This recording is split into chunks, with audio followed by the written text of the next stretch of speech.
Assalamualaikum warahmatullahi wabarakatuh. Kembali lagi dengan saya Ahmad Bisnan Arifin. Pada kesempatan kali ini saya akan mencoba untuk menginformasikan kepada Bapak Ibu semua tips agar Bapak Ibu semua bisa lulus untuk karir atau karya ilmiah universitas terbuka, di mana akan diakses atau bisa dibuka mulai Maret ini. Nah, sebelum Maret pastinya Bapak Ibu semua harus mempersiapkan nih. Dan apa saja tips-tipsnya dari Abah Channel ini agar Bapak Ibu bisa lulus? Silakan simak saja. Dan juga perlu diketahui Abah Channel melakukan sebuah pembimbingan karya ilmiah, yaitu menemani Bapak Ibu semua dalam proses pembimbingan. Silahkan nanti cek di kolom deskripsi, akan saya cantumkan linknya atau komentar atau bisa WhatsApp di nomor saya. Silahkan Bapak Ibu semua bisa lakukan hal tersebut. Sebelum kita ke informasi, alangkah baiknya Bapak Ibu bisa like, comment, share, dan subscribe channel saya. Kemudian Bapak Ibu juga bisa juga di Telegram saya di STTD Abah Channel. Atau Bapak Ibu juga follow TikTok dan Instagram saya di @barifin_. Kali ini Abah Channel telah memiliki sebuah website yang Bapak Ibu bisa kunjungi nantinya di www.abahchannel.com. Serta seandainya jika Bapak Ibu berkontribusi pulsa pada Abah Channel ini, Bapak Ibu bisa kirimkan pulsa, nomornya berikut di bawah ini. Jika Bapak berkenan tentunya.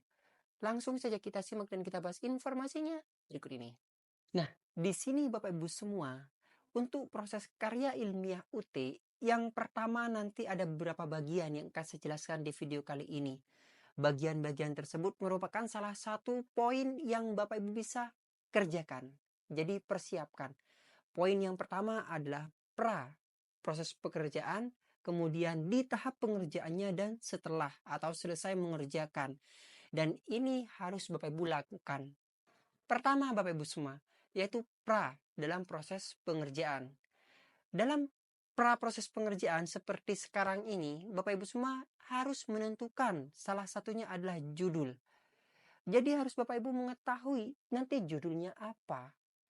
Kalau tidak ada judul, Bapak Ibu semua ini tidak akan bisa mengerjakan hal tersebut atau karir tersebut.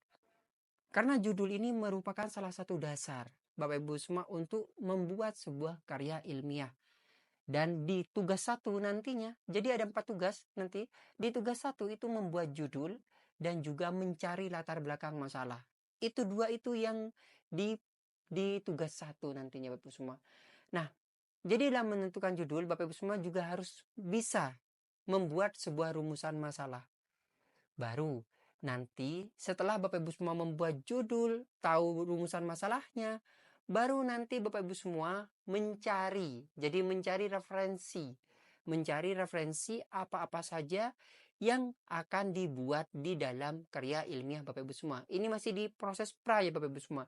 Jadi menentukan judul, poin A-nya, poin B-nya membuat rumusan masalah, poin C-nya adalah Bapak Ibu semua mencari sumber berupa karya ilmiah mungkin 5 tahun terakhir atau 10 tahun terakhir dan juga buku. Jadi jurnal dan buku nantinya yang dibutuhkan untuk membuat sebagai referensi dalam proses pembuatan karya ilmiah UT tersebut.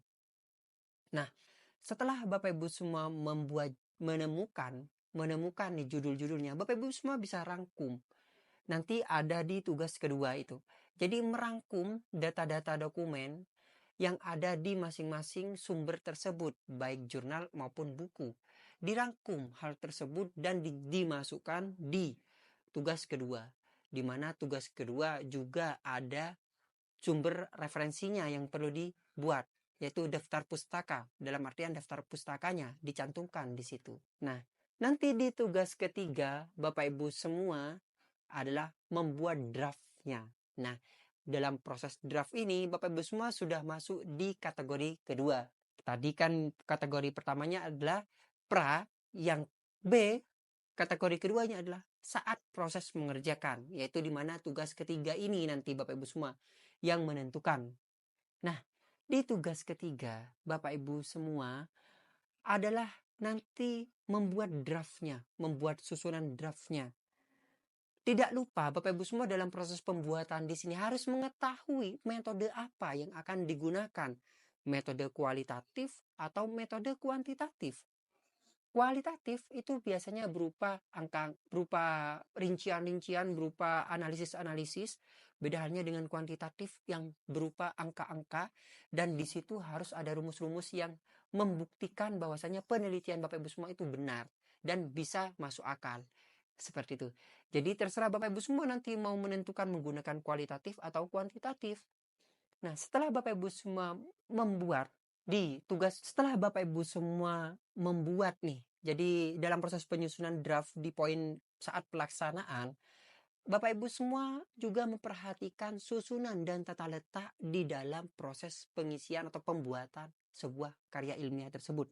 Contoh saja, misalnya menggunakan kertas apa, kemudian yang digunakan fontnya apa, spasinya itu berapa, kemudian abstraknya itu harus jelas, kesimpulannya itu harus jelas.